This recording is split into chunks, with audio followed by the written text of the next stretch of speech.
Welcome back. All new at 10 tonight, Christmas decorations bring a lot of joy for many of us this time of year. But did you know for some, there may be respiratory illness linked directly to them? Yeah, Christmas tree syndrome has been known to cause issues all because of how your decorations may have been stored. And we want to know exactly how this affects people and what you need to watch out for. Fox Carolina's Jarvis Robertson live in Greenville with how you can make decorating for the holidays a safe one.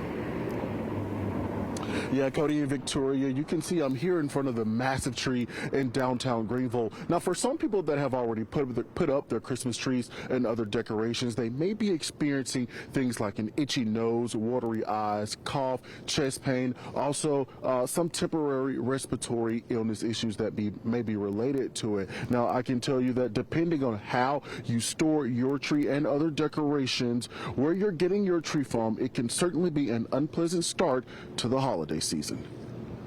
Enjoy decorating with my kids. It was like this amazing production. Christmas tree syndrome is a lot like a latex allergy.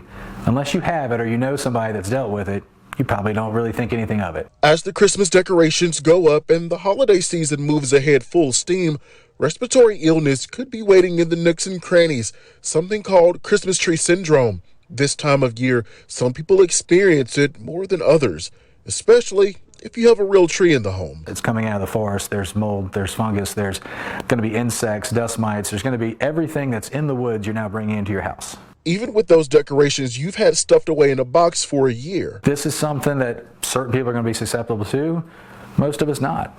If you choose to get a real tree and it wasn't shaken before leaving the farm, here's a simple way to get rid of the pollutants. And take a blower to it.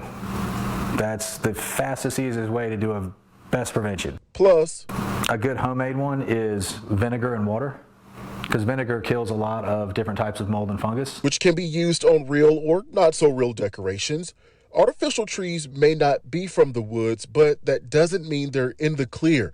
If you're storing those decorations in places that's high humidity or experiencing some wetness, then you run the risk of mold and mildew, especially in basements, attics, and even crawl spaces where insects can get to them. We have had in a previous house, we had some issues where there was some mold, and we got rid of those decorations. The best way to keep decorations from being affected is to use plastic containers with lids.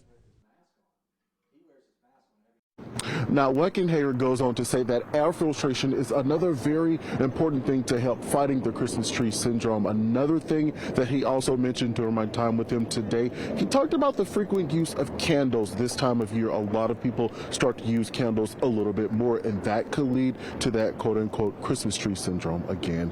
We're live here in downtown Greenville tonight. I'm Jarvis Robertson, Fox Carolina, the 10 o'clock news.